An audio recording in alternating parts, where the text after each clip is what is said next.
everyone, I'm Rob Carroll from Front Range Physical Education. Halloween is absolutely my favorite time of the year, and playing Halloween games with the students is something I enjoy doing. One game that I love doing is Hocus Pocus because it actually backs up to our throwing and catching unit, and is actually the last activity we do in that unit. So, without further ado, let's take a look at the game. Equipment that I use for the game, and I like to say equipment I use because we all know as PE teachers, we can modify anything that we see to fit our needs. I use 3 pool noodles as a Sanderson Sisters brooms. I take flag football belts, I wrap them around, tape them around, and that's what they use to fly around the gym. I also get 2 clothes baskets that I use for them to collect the children's candy and put into the clothes baskets. I use about 20 to 25 gator skin balls that the students are going to throw back and forth across the gym and use as candy. And I also use 10 gym mats. I put 4 on each side, 4 on each side, and then 2 at the end. Those aren't necessary. You can definitely use the gym lines if you don't have the gym mats. Here's a quick look at how I set up the gym. As I said, I put 4 mats on each side. On the width and the length of the gym, I'll put 2 mats along with the clothes baskets. I'll set about 10 to 12 gator balls on each side of the gym before we start. I tell the Sanderson Sisters after I've picked the first 3 to go to the middle of the circle and wait. Now the gator skin balls, they represent candy that the children are collecting for Halloween, and the Sanderson Sisters are trying to steal the children's candy and put it into their own baskets.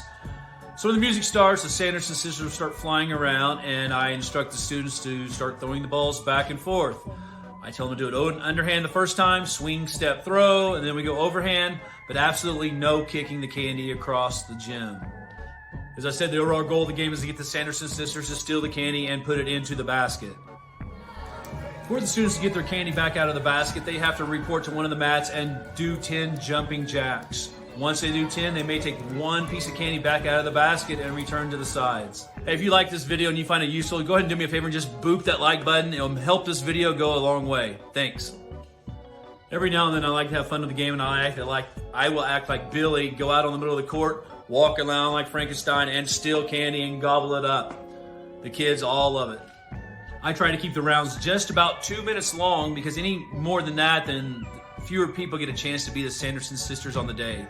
I also recommend having the students that were just Sanderson Sisters, I call them back to the middle of the floor when their time is over. I say, hey, I want you to go pick someone that hasn't gone yet, but don't just pick your friends. Give somebody an opportunity that doesn't get a chance to go very often. I try to get as many people in as I can to be Sanderson Sisters during the game. Here are a few rules to remember on the game. These are some of the issues that I had problems with that I thought maybe if I put them down for you, you could avoid them. Make sure the students are only taking 1 piece of candy out of the basket when they do 10 jumping jacks. I've seen several try to take 3 or 4. Make sure they're not crossing the graveyard. Kids like to kick the gator skin balls back and forth. That's not what we're doing. We're in a throwing and catching, so no kicking is allowed. Feel free to set any student out for just 1 round that you see that might be violating the rules.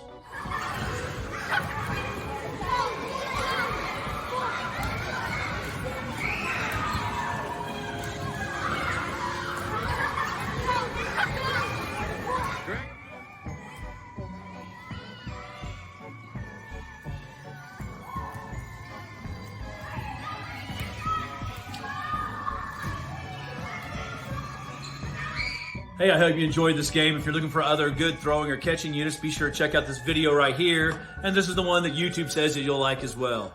Thanks for tuning in and have a good one.